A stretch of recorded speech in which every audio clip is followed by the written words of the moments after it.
Tu souhaites aller étudier à l'étranger, en France, aux États-Unis ou au Canada, mais tu as du mal à avoir les informations nécessaires pour lancer tes démarches. Dans cette vidéo, je vais te partager 5 choses à impérativement savoir si tu veux réaliser ton rêve.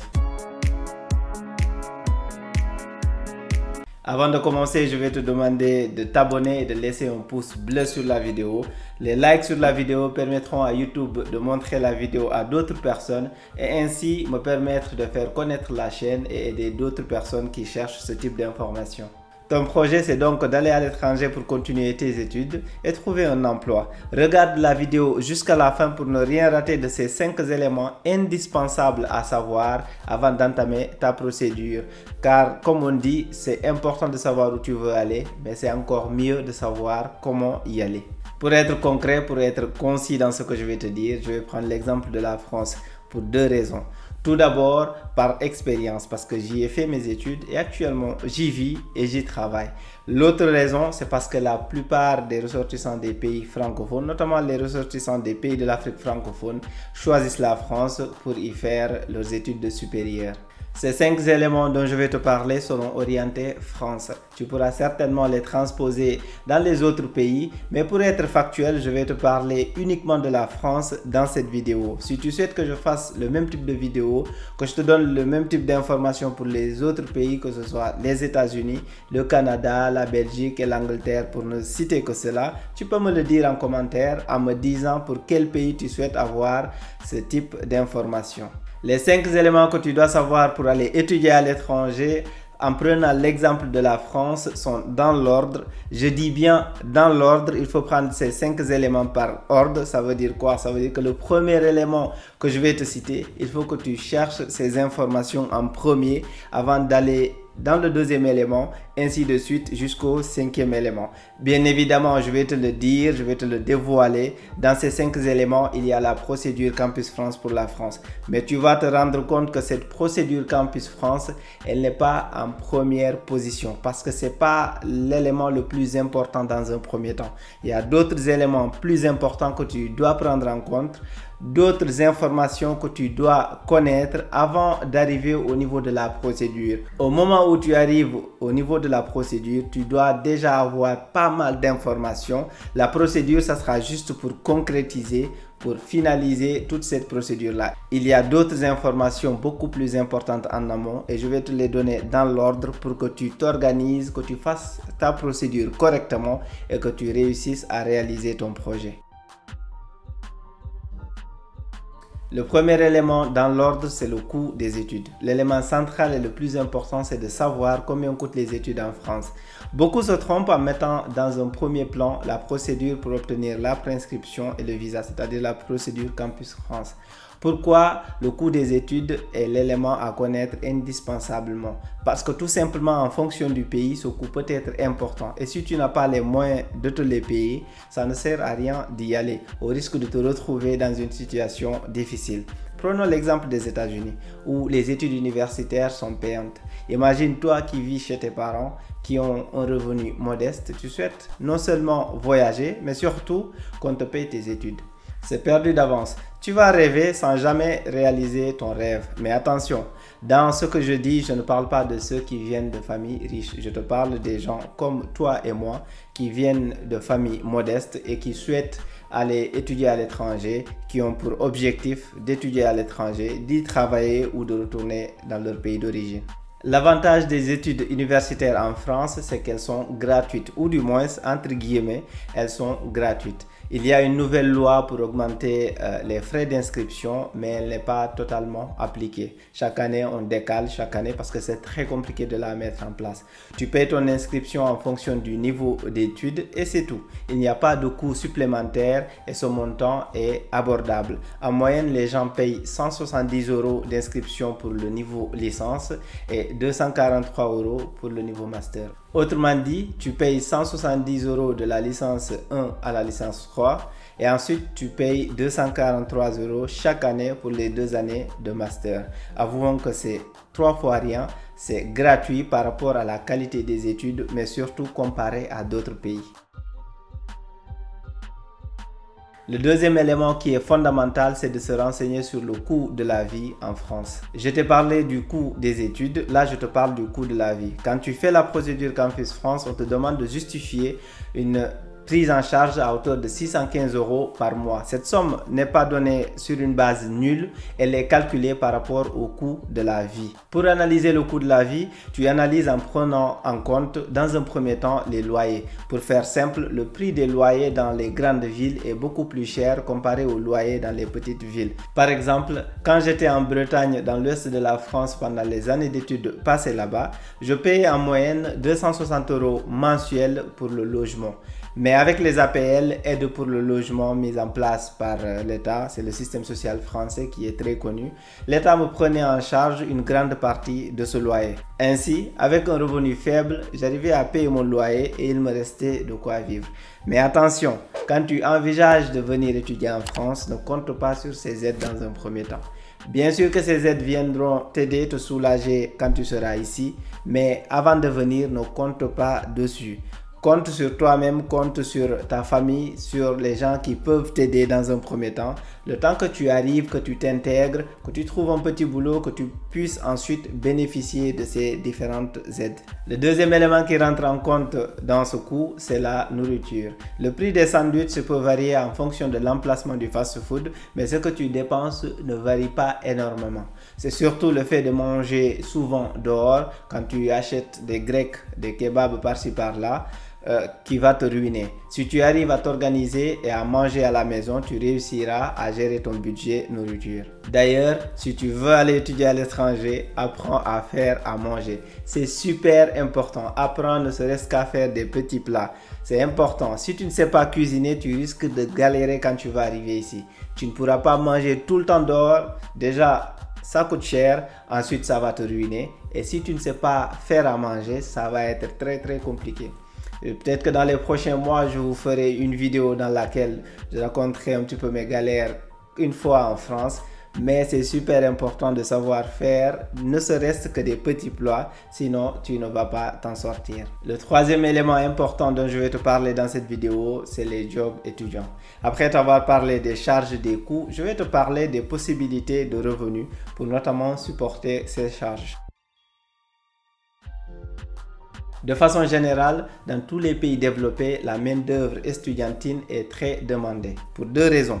Elle ne coûte pas cher. Un étudiant, tu lui payes le SMIC, c'est le minimum légal en France par exemple, il est content.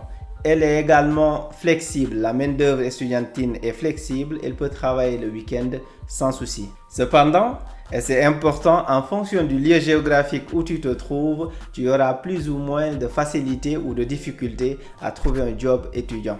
Je m'explique. Il est beaucoup plus facile de trouver un emploi étudiant quand tu es à Paris que quand tu es en Bretagne dans une petite ville comme Brest.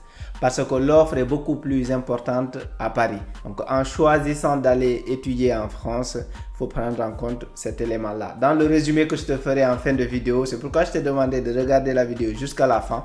Tu verras tous les éléments, comment tu arriveras à combiner ces 5 éléments pour trouver la bonne formule pour que tu puisses réaliser ton projet sans beaucoup de difficultés en ayant pris en compte tous les éléments importants.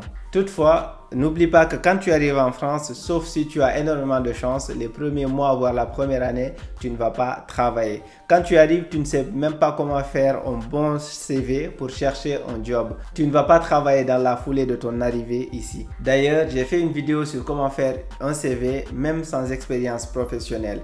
Je vais te mettre le lien de la vidéo en description. Tu pourras y aller et si tu n'as jamais travaillé dans ton pays d'origine, tu pourras te baser sur cette vidéo et apprendre à faire ton CV. En résumé pour cette partie, pour les jobs étudiants, tu vas galérer au début comme tout le monde passe par là, mais au fur et à mesure, tu comprendras un petit peu comment ça se passe ici et tu pourras chercher un job qui te permettra de t'en sortir financièrement. Et en quatrième position, il y a la procédure Campus France. Comme je t'ai dit, elle est super importante, mais elle ne vient pas en premier. Il faut avoir connaissance des éléments cités précédemment avant d'entamer la procédure pour l'obtention de la préinscription et du visa. Mais je te le dis tout de suite, cette vidéo n'a pas pour objectif de te dire de façon détaillée la procédure Campus France. Il y a des chaînes YouTube spécialisées sur le sujet et qui le font très bien. Si tu veux connaître la procédure de façon détaillée, je t'oriente vers la chaîne de El Ibra dont j'ai l'habitude de citer un exemple dans mes vidéos. Cependant, je vais te donner les grandes lignes de cette procédure pour que tu puisses t'en faire une idée précise. Pour étudier en France, toutes les procédures se font via Campus France. Toutefois, tu peux contacter les établissements non présents dans Campus France, faire la procédure jusqu'à l'obtention de la préinscription et ensuite passer par Campus France pour faire ton entretien et faire tes démarches pour le visa. Les campagnes de préinscription débutent le 1er octobre de chaque année, autrement dit, pour la rentrée de septembre 2023, tu commences la procédure à partir du mois d'octobre 2022. Avant cette date, tu peux créer ton compte Campus France et renseigner ton profil. Tu dois également faire ton CV et ta lettre de motivation. Si tu ne sais pas comment faire un CV, si tu ne sais pas comment faire une lettre de motivation, j'ai fait des vidéos dédiées sur le sujet. Je te mettrai les liens en description. Tu pourras aller, au lieu de demander à des gens de le faire pour toi, tu pourras aller regarder les vidéos. C'est très simple, c'est très explicite, c'est expliqué de façon détaillée. Tu pourras te baser dessus pour apprendre à faire un CV et une lettre de motivation. C'est super important. L'autre partie importante dans la procédure Campus France, c'est la prise en charge financière qui tourne autour de 615 € par mois. Tu dois aussi avoir un logement ou du moins avoir un justificatif d'hébergement. Ce sont donc les principaux éléments que tu dois prendre en compte dans ta procédure Campus France. L'idée, comme je te l'ai dit, ce n'est pas de te détailler la procédure en tant que telle, mais c'est de te donner les grandes lignes pour que tu puisses te faire une idée. Regarde la vidéo jusqu'à la fin.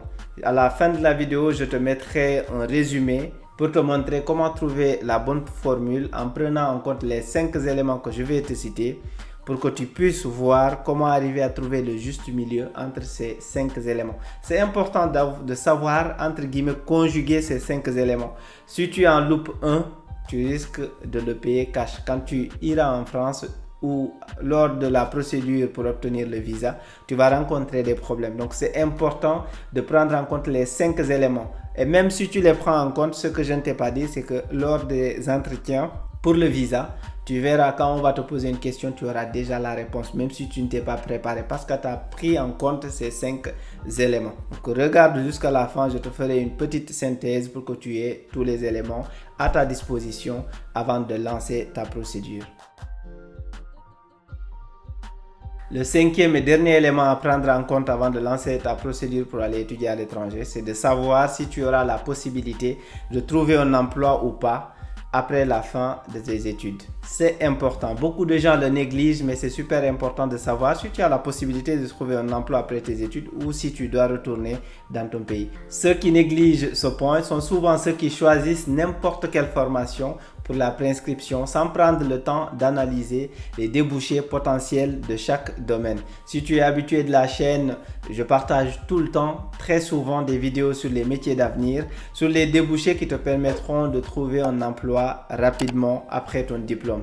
Car c'est important de réfléchir dans ce sens. Tu ne peux pas te former juste pour te former ou bien juste choisir d'aller en France pour aller en France. Si tu vas en France, c'est que tu as un projet. Si tu n'as pas encore une idée précise de ce que tu vas faire à l'avenir, mais surtout si tu ne connais pas les métiers d'avenir, ceux qui te garantiront un emploi, je te conseille de faire un tour dans ma chaîne.